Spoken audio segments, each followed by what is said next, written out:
This podcast is sponsored by nobody. Hey dudes, welcome to Splat from the Past, the only 80s themed horror and sci fi show where things can get totally radical.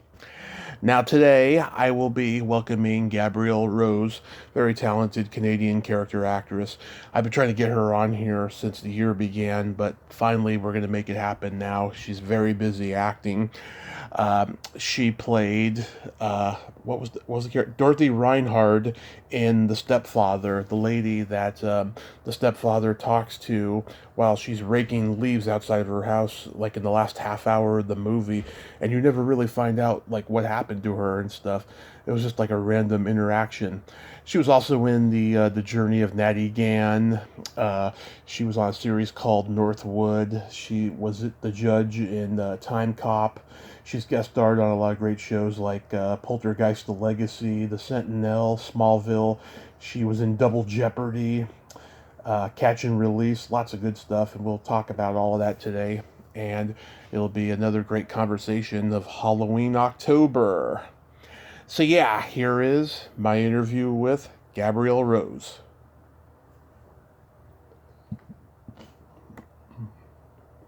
Hello.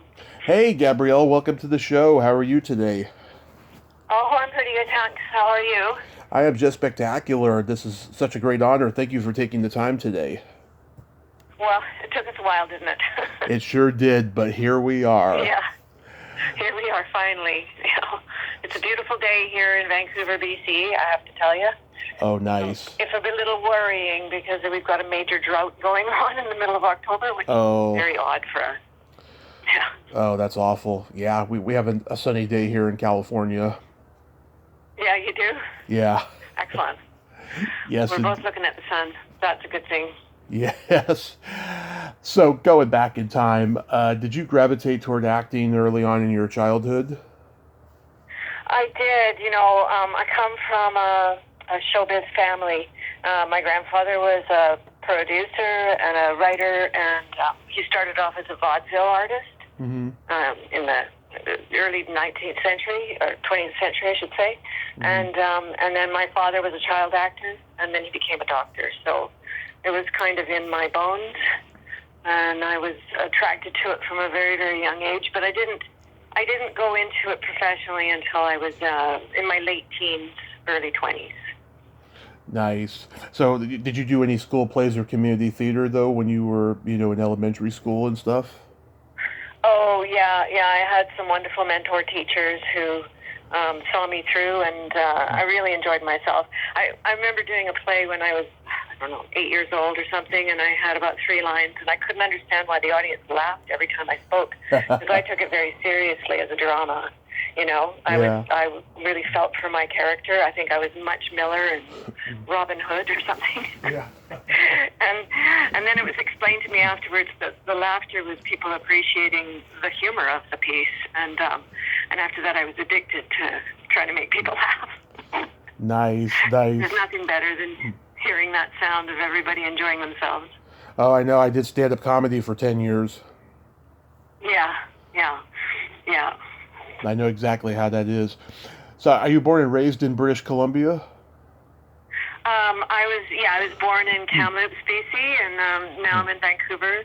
But I did go to England to train, and I lived in England for about 10 years of my career, and then I was out east in Toronto, and then Halifax and Toronto. So I've been all over Canada. I worked in theater a lot, right? And I still do. And you travel, particularly when you're young, you travel with that particular job. Do you have British heritage? I do. My mom and dad both are British. I'm very mixed, so I've got a very eclectic mix of background in my genetic history. Oh, it's no wonder you're such a great actor. It was funny, you talked about The Stepfather, and I thought, The Stepfather, it's almost a lifetime ago. I was 34, I think, when I did it. And I had to go and look at it to sort of have a look and see what it was. I just did a couple of days. I had a small role on it with Terry O'Quinn there. And I went, oh, my goodness, that was 1986, I think, that we shot that. And I was still mainly doing theater, very little film at the time.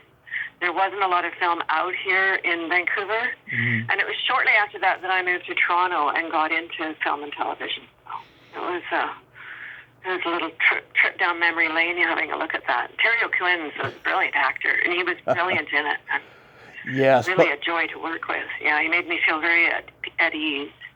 But before we get into the Stepfather, though, I'm curious to know. So you were at the old Bristol Vic Theatre in England. Did any of your classmates go on to become successful in acting that we would know?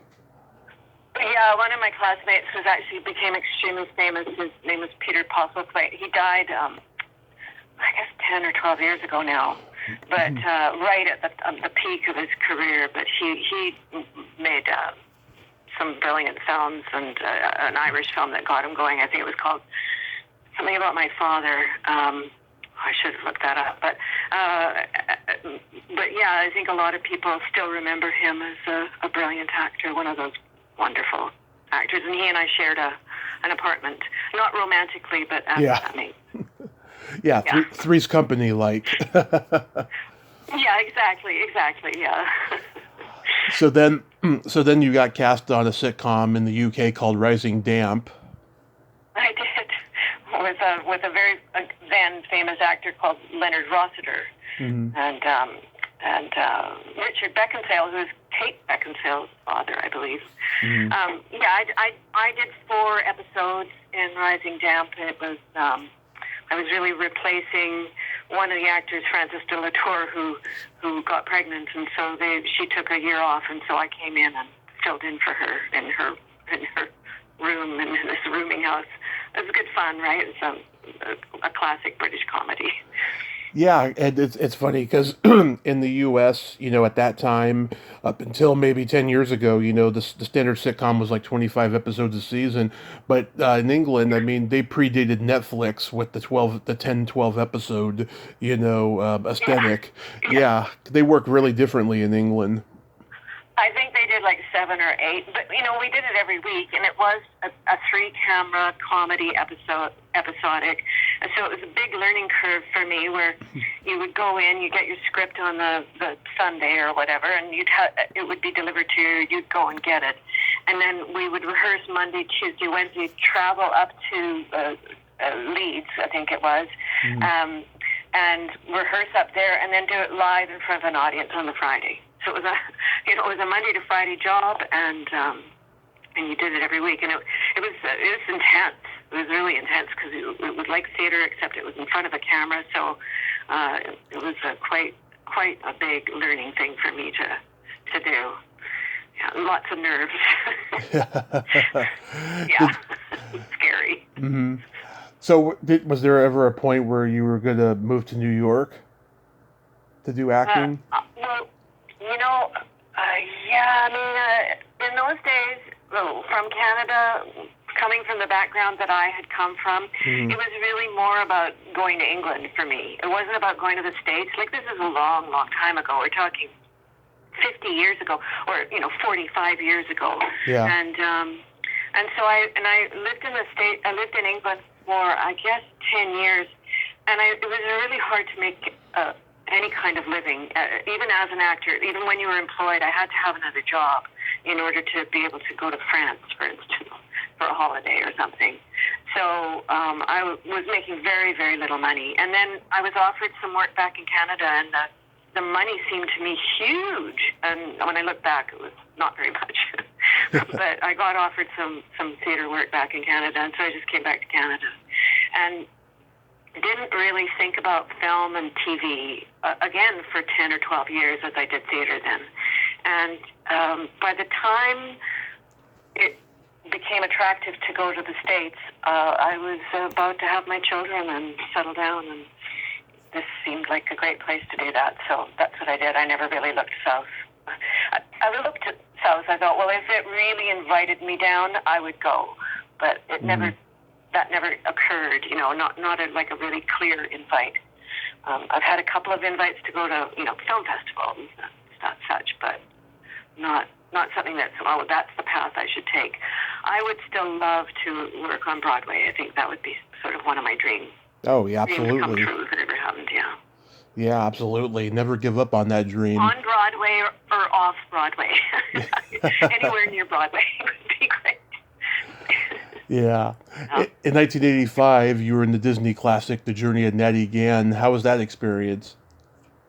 Oh, that was intense. I mean, it was a small role, and I hadn't worked in film and TV for quite some time.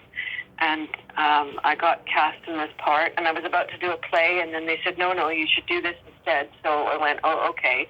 And then we went to Canmore to shoot all the exteriors, and we got snowed in. It was September, and it snowed in Canmore, like on September the 7th or something, and I got stuck there for 10 days. Mm-hmm. So I got to know everybody. It was really interesting to observe, and I really learned a lot from it. Mm-hmm. I had to drive this, 1920s Model T car. And I took lessons because I knew I'd have to drive stick shift, and I hadn't driven stick shift for a few years, so I took lessons before I got there. And so I did know how to drive the stick shift, but I didn't realize that they gave me like one practice on this car. Mm-hmm. That, you have to stop. And the car's brakes didn't really work at all. Mm-hmm. And so when we got to shoot this scene where I'm driving through, and there's this huge camera in those days, it was a big, actual, real cinematic camera with film in it, and this multi-million-dollar project. And I had to stop on this little X. And so I went to hit my brakes, and my brakes didn't stop, and the car just rolled right through the crew, and I could see the camera being pulled aside, and I almost had a heart attack. Almost had a heart attack. That car just the brakes didn't work at all. It stopped like 40 feet past the crew. Wow. Yeah, Meredith Salinger, I interviewed a friend of hers, and she heard it, and she gave me some praise. I thought that was very nice. Yeah. John Cusack in one of his early roles. She was brilliant in that film. She was a brilliant young actress. Yeah, she was well beyond her years, and so was John Cusack. And John Cusack, yeah. And both went on. Well, they've had tremendous careers, yeah. And Meredith she was stunning. She was like 13 or 14 years old, and she was just stunning to look at. And a beautiful, natural actress. Absolutely. So then comes The Stepfather. Was that a standard audition for you? I was trying to remember the audition, and I have a feeling that part was actually given to me by the casting director. Mm-hmm. I have this sort of vague memory of the casting director calling me up and saying, "Can you get to set like tomorrow morning at 9 a.m.?" Mm-hmm. Because, again, in those days, we didn't have a huge film and TV thing happening in Vancouver at the time. It was sporadic. I mean, Rambo really put Vancouver on the map, I think, as a place, as a destination. And so Dorothy Reinhardt was a small part, and I guess they hadn't cast it, or the person they cast couldn't do it or something. And I believe I just sort of stepped into it. My memory might be wrong, though. Mm-hmm. It is 35 years ago. Long time ago. Yeah, Joseph Rubin is a very original director. He had done this wonderful horror sci-fi movie called Dreamscape a few years before this, and it was unlike anything anyone had ever seen before. And with this movie, he said he wanted to do something that wasn't a run-of-the-mill slasher film. I mean, there's very few kills in the movie, and there's no teenagers having sex and then getting killed. It's a very different kind of a horror movie. Yeah, no, it's really a psychological thriller, don't you think? Yeah. I mean, I think they called it a slasher to sell it or something, but I think it's actually more of it being an actual that man infiltrating his way into all these people's lives. And my character would be a goner, right? Like, yeah. He's just going to kill people as he goes along because they don't fulfill his needs as for family or whatever it is that he needs there. Yeah, that was always a question in my mind. Like, what do you think happened to Dorothy Reinhardt? Like, do you think she survived, or? Well, I always thought thought that maybe she didn't, but he gets caught before he really gets to her, doesn't he? Is that my memory? Is that correct? I think so. I think that's how it goes. Yeah, I think so. I think that she's spared. She and her children are spared that fate.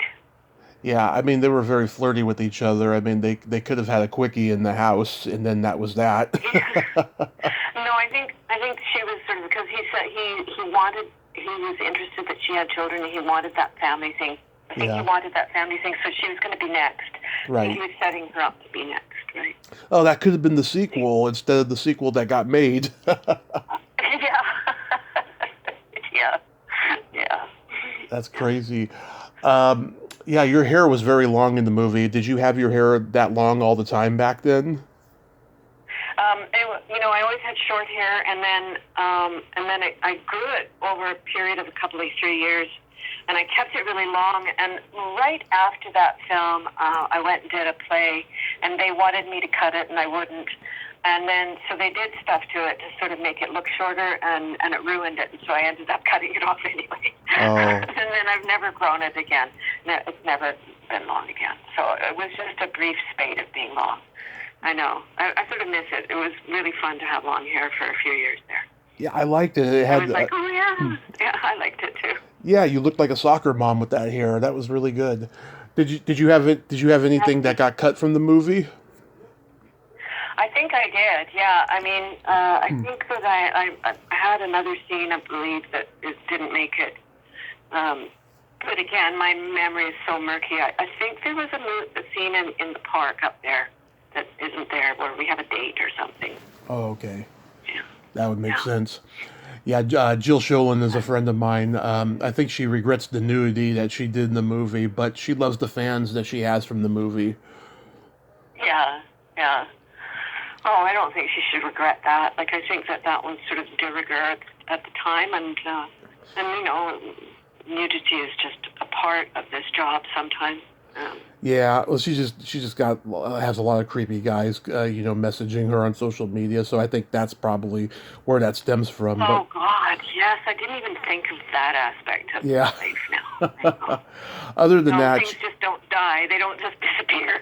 Yeah, other than that, she's a very open-minded person. You want to explain to them, excuse me, but I am 35 years older than that now.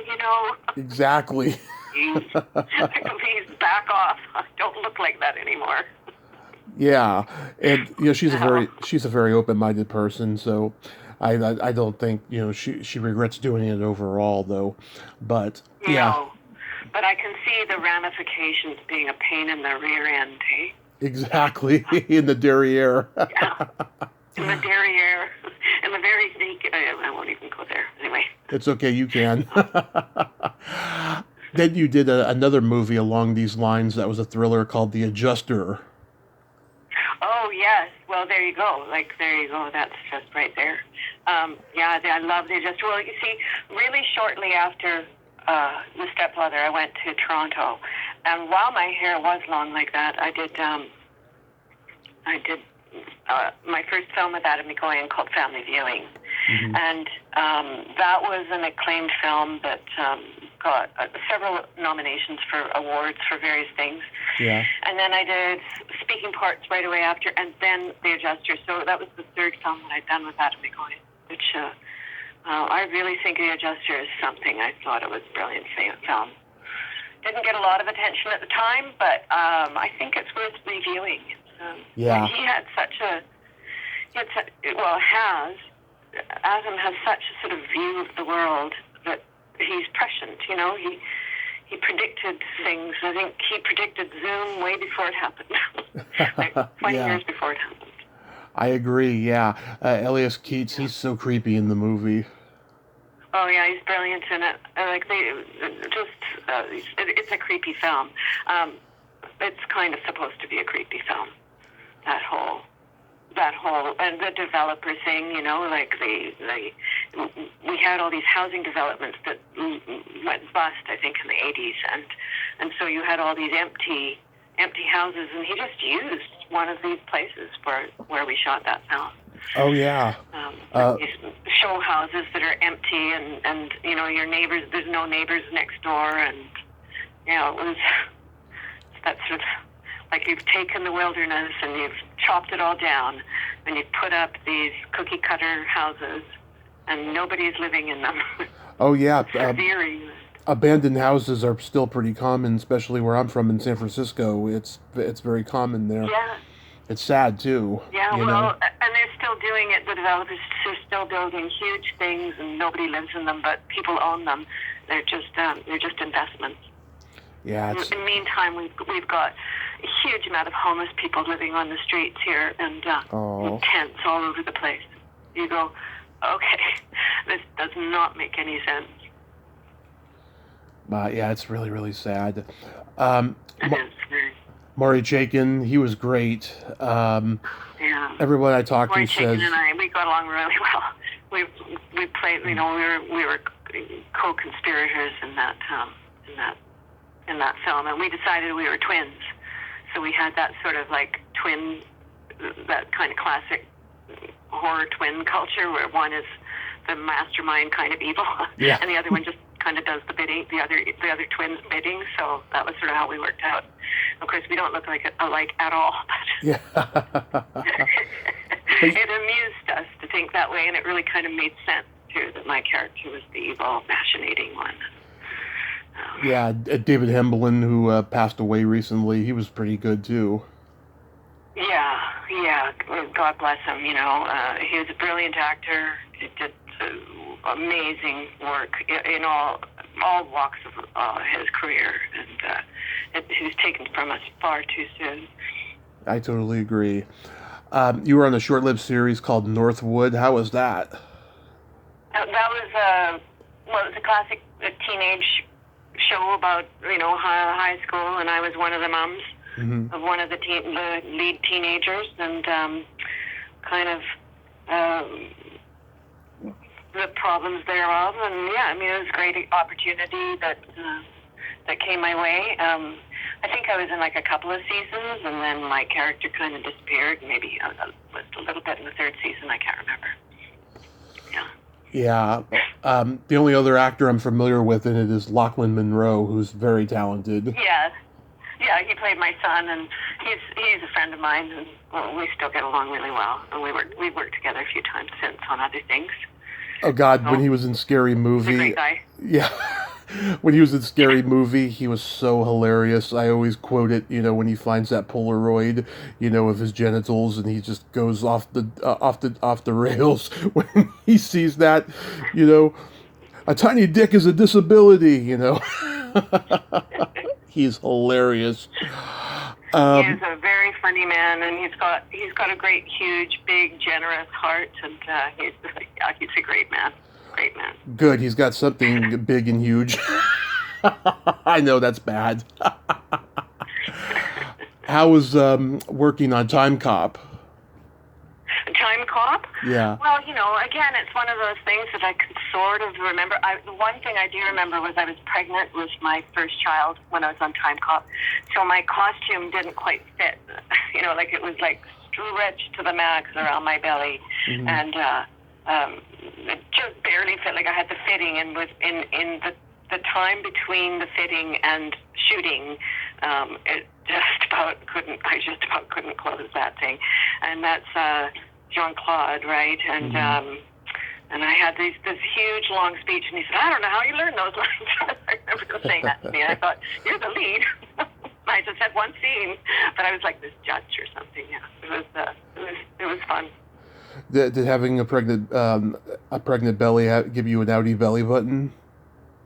I didn't ever get. Well, I think it just flattened out eventually, but it didn't go like boing out. Okay. It just became a non belly button. Oh, okay. Yeah. You guest starred on Poltergeist: The Legacy. Anything about that? Poltergeist. Yeah, I'm trying to remember. Oh gosh, I'm sorry. That's just. Is that terrible that I can't really remember? It's okay. A lot of people, they do so much work they forget certain things. I do, yeah. It was probably when I was exhausted. I probably had both my kids by then. And like I say, my 40s were like a blur. I had my kids in my 40s, and it's just like a blur, you know. I never slept. I just never got any sleep at all for about 10 years. Yeah, My apologies. Nick Mancuso and Tommy Chong's daughter was in that episode. Oh, that's right. Okay, so that was fun. Yeah, I really enjoyed that. Yeah. Yeah, it's the 40th anniversary. I do remember now. Yeah. Yeah, it's the 40th anniversary of the movie. I reached out to the screenwriter the other day. He's been doing podcast interviews since the year began, so he declined. Yeah, they were very good. I remember them being excellent actors, like just super generous. Yeah. Okay, thank you. Now you've opened up my little Rolodex in my brain. You know, I don't have a computer up there. It's just like an old-fashioned Rolodex. It took a while to get there. Tick, tick, tick, tick. I bet your listeners don't even know what a Rolodex is. Oh, I know what it is. Yeah, it's the planner, you know. Yeah, the planner. It's only like little roll and has all these cards, and you go sick until you get to the subject that you want. Oh, that's right. That's their address. People's address and numbers. Yeah, it was like a phone book, but a Rolo one. Yeah, like your personal little address book. Yeah. You have it on your desk. They should bring those back. They should. They probably will. People will eschew all of we're so inundated by all the technology now. I mean, I've just had like techno nightmares the last month and a half, and the passwords and the sitting on hold waiting for somebody not to phone you back, or sitting on hold waiting for somebody to not have a supervisor to let you talk to somebody who understands what's going on. And you think, this is supposed to save us time, and in fact it's taking up so much time. Yeah. How about the Sentinel? Do you remember guest starring on there? Vaguely, really vaguely, yeah. But, Zach Ward. All these things from my past that you're bringing up. That's why I love the old stuff, you know.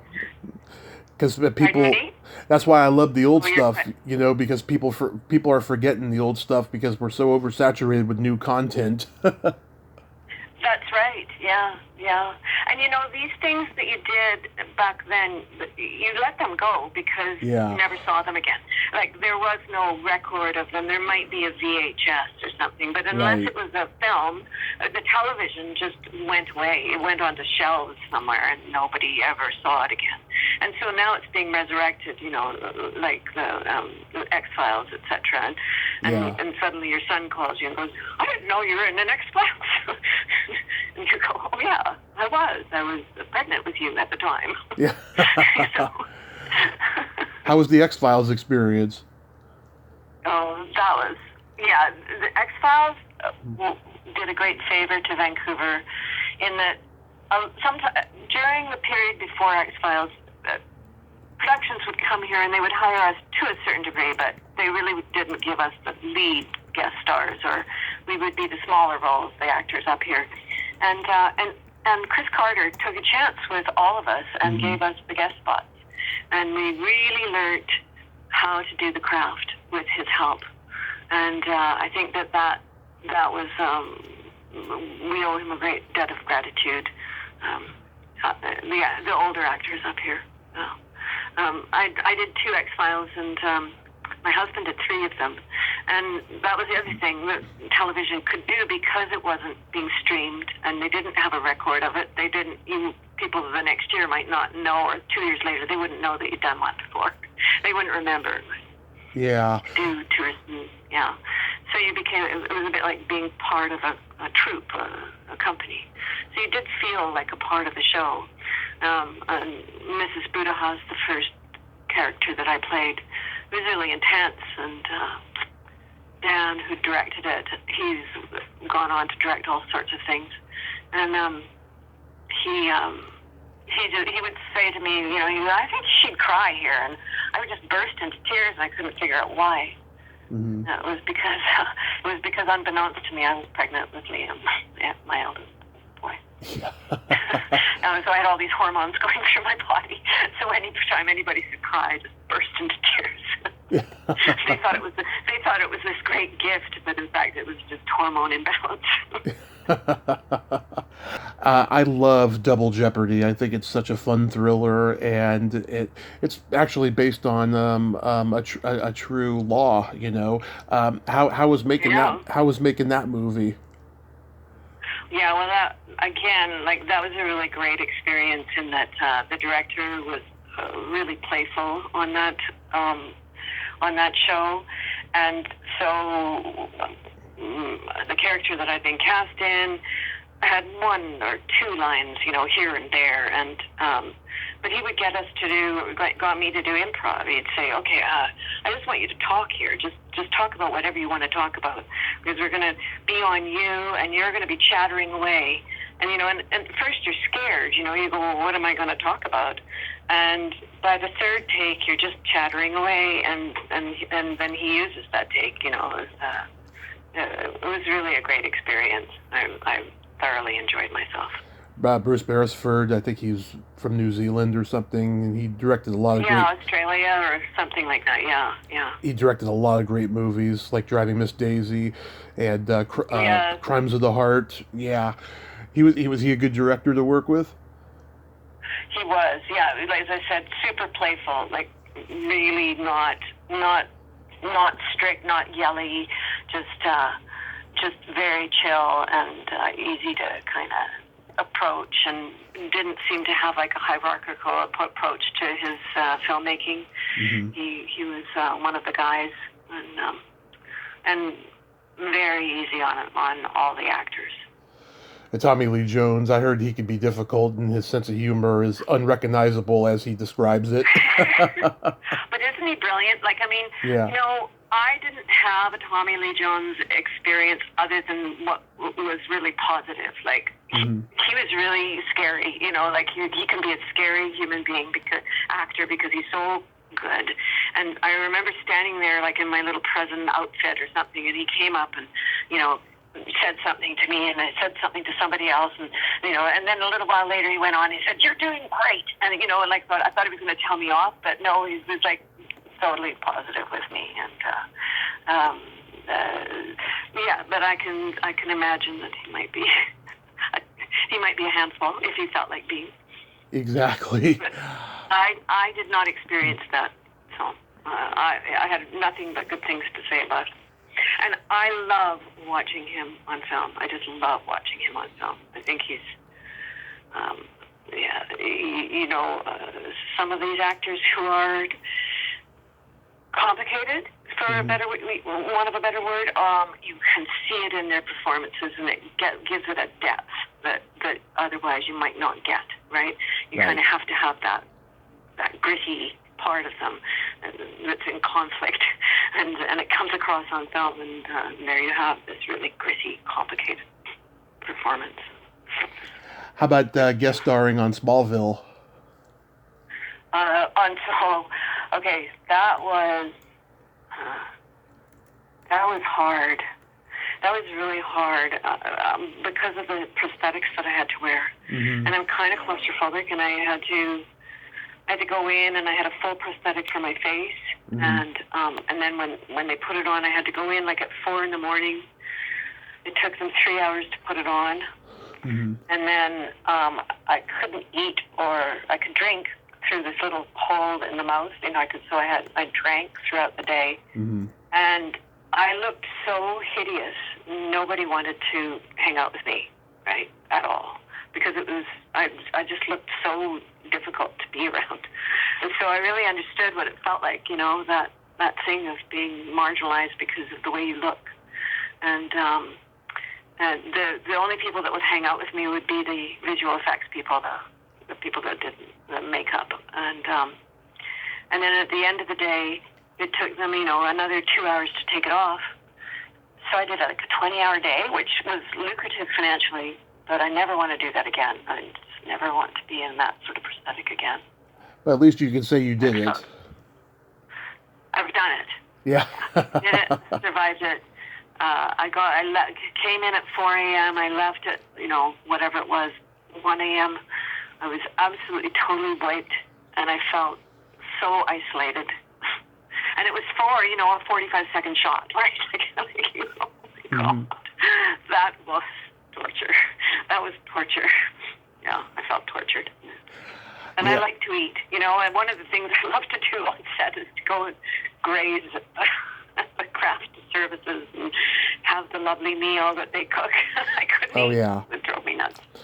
Oh, I was in a music video once. We had about 25 boxes of pizza, and there was so much pizza there, we got to take a lot of it home. It was so great. I know. Actors love to eat. Like, if you want to find the actors at an event, go to the food table, and they will be surrounding it. Yeah.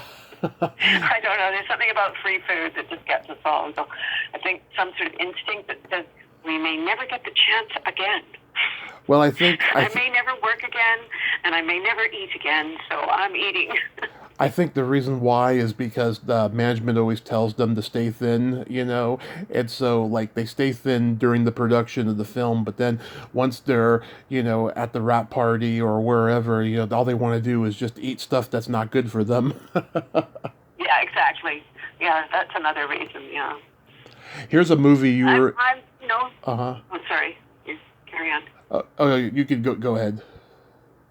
Oh, I was just going to say that I've never been like a particularly skinny actress. Like it's never been the instruction to me. In fact, when I did The Sweet Hereafter, I had to gain weight for that. So, so it's not like that particular having to be thin has never been my modus operandi. I love how you use that term. Yeah.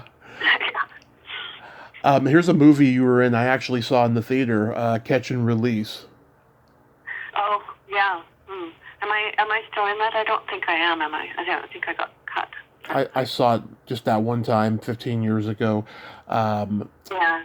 But I saw it because I love Kevin Smith, and I liked Jennifer Gardner at that time. I've heard a lot of stories about her since, but I think that movie was that movie didn't do well because of her marriage to Ben Affleck was so sudden after he broke up with Jennifer Lopez. You know, I think that it kind of ruined the movie, but I liked it. I thought it was funny and touching. Yeah, no, and it's done quite well in post. It's sort of one of those ones that has carried on that people keep watching. But I do believe that I was entirely cut out of that movie. I don't think I'm in it anymore. So I didn't pay much. I didn't and don't pay much attention to it. So. Do you remember what you did in it though? I was her mom, Jennifer's mom. But I think they cut both me and the father out.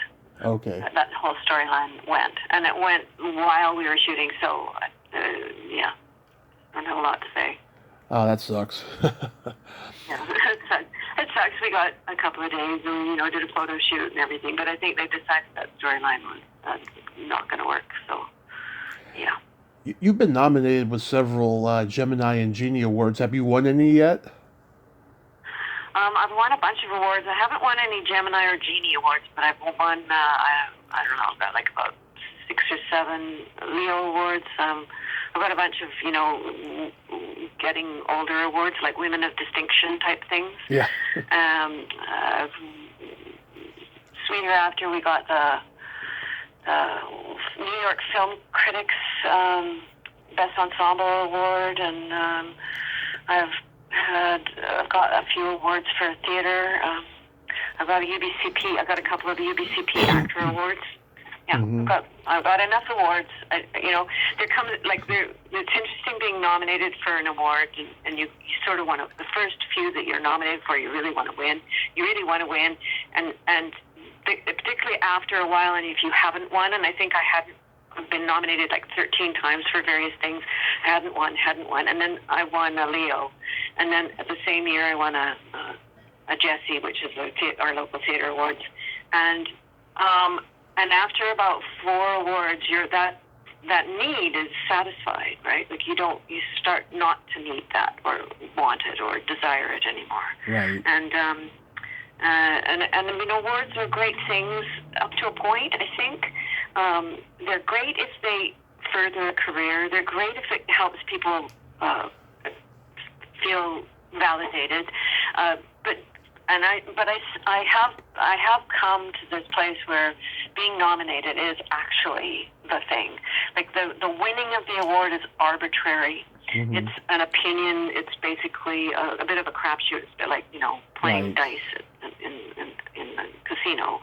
But being nominated is your peers saying you're worthy of, your performance is actually worthy of recognition. And I think that is where people should stand, that they should be really pleased to be nominated and tell the world that they've been nominated by their peers. Absolutely. Do you have any upcoming... And when it really comes down to it, it is doing the work. So you may be one of those people who plays like the sort of supporting character that doesn't get recognized, but getting the work is also where it's at. Like that, supporting yourself in this industry is not easy, and you should pat yourself on the back if you're supporting yourself and getting the work. Mm-hmm. Do you have any upcoming projects you'd like to mention? I'm just about to do a Writers' Festival reading of Mavis Gallant that Bill Richardson has written with Nikki Cavendish and Alessandro Giuliani. We're doing that next week.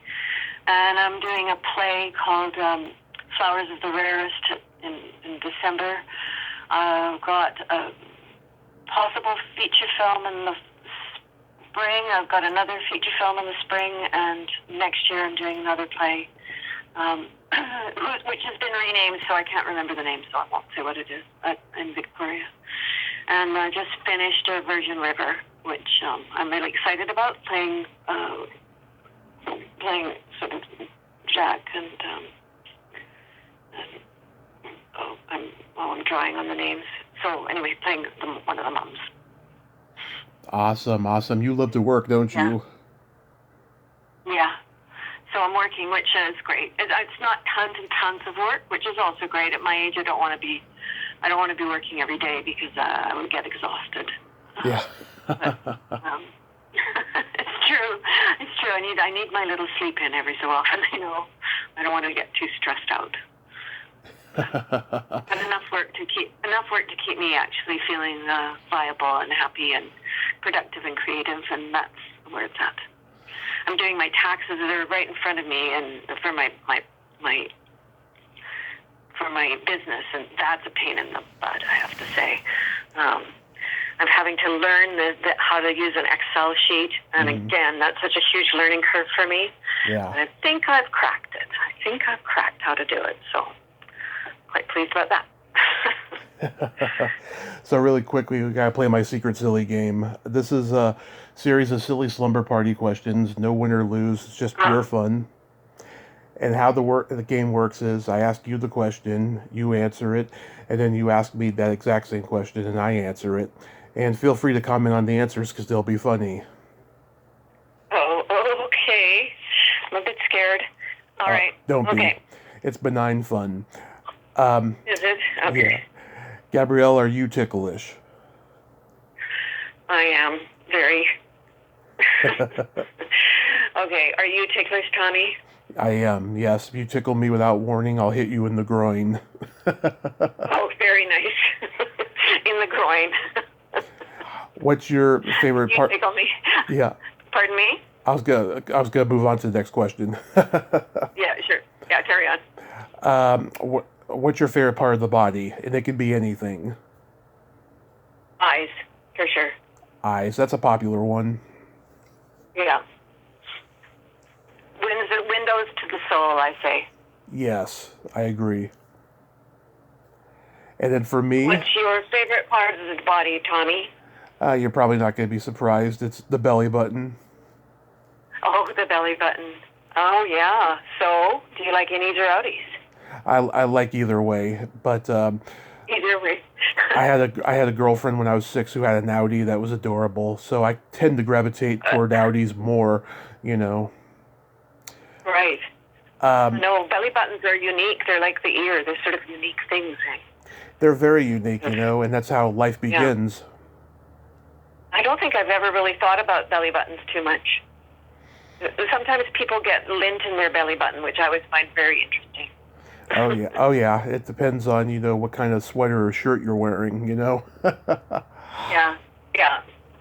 Okay. What color are your toenails painted? They're sort of like a pinky orange right now. Nice. That was for that character in Virgin River. Nice. But they're really nice. I like it. Yeah. What color are your toenails? Right now they're not painted. The last time they were purple with sparkles. Oh. Oh. I like to go elaborate. I was thinking about blue. I wouldn't mind going blue. Like if it's a like really bright blue, I'd like one of those, like a turquoise blue. That would be cool. Yeah. What would you say is your best personality trait? My sense of humor. I have a good sense of humor. You do. What's your best? Yeah, I do. Yeah. And it's my favorite thing in people in terms of traits. Without it, life is unbearable sometimes. You have to have a humor. You have to laugh. So what's your favorite trait? My best personality trait, it's I have empathy and I have no filter. Oh, okay. No filter. Oh. Yeah. Well, that's cool. I've displayed a little bit of it since we've talked. Yeah. But I've been kind, though, because I am a kind person. I believe in treating people the way they ought to be treated. Yeah, no, that's good. I wouldn't want to be treated badly by you. No. And then you've been a gentleman. I appreciate that. Oh, thank you. And then my favorite question, is there a stinky smell that just makes you gag? Yeah, I have to say the smell of poo. Same here. I can't cope with it. It's just, yeah. Yeah, or farts, or feet, those are the ones. Oh, yeah, the bad ones. The sort of like many days of Mexican food type, or whatever the food is, spicy food. Exactly. Yeah. Do they have Mexican food in Canada? Cabbage. Oh, we do, and I love Mexican food. It's one of my favorite foods. But cabbage farts, they're the worst. Come on. Oh, those are really, really bad. I don't even want to think about those. No, yeah, you don't. And actually, the smell of cooked cabbage isn't very good either. Yeah. That old smell, that old like smell of overcooked cabbage. Ugh, gross. Okay. Gabrielle, thank you. Thank you for coming on today. You were just fantastic, and you did have some good stories there. I hope you have a happy holiday season. Be safe and keep on working, because I love what I see whenever I see you. All right. Thanks so much, Tommy, and you too. My pleasure. Have a good winter. Thank you so much. Okay. Thanks, Tommy. Bye. Bye-bye. Well, there you have it. Gabrielle Rose. Ain't she a sweetheart? Oh, what a great lady, huh? I'm so glad we had that talk today. She was just fantastic. I love my Canadians. Such great people. Well, until next time, this is Tommy Throwback Kovac saying, there's no shame in living in the past, because the present sucks. Later, dudes.